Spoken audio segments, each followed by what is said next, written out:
Hi guys, welcome back to my YouTube channel. May mga nagtatanong guys kung paano daw ba i-off yung auto-update and auto-download application sa Vivo smartphone, so ituturo ko sa inyo. First step guys is open yung Play Store, then i-click nyo yung nasa upper right yung bilog. Yan, click nyo yan. Then hanapin nyo yung settings.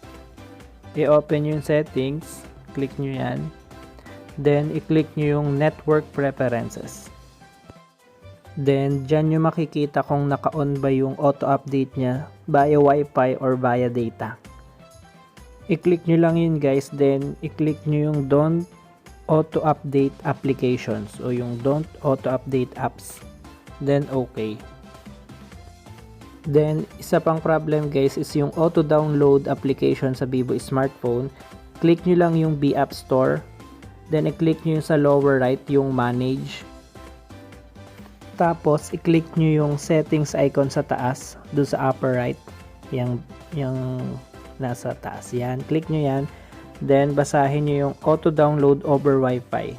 I-close nyo lang yan.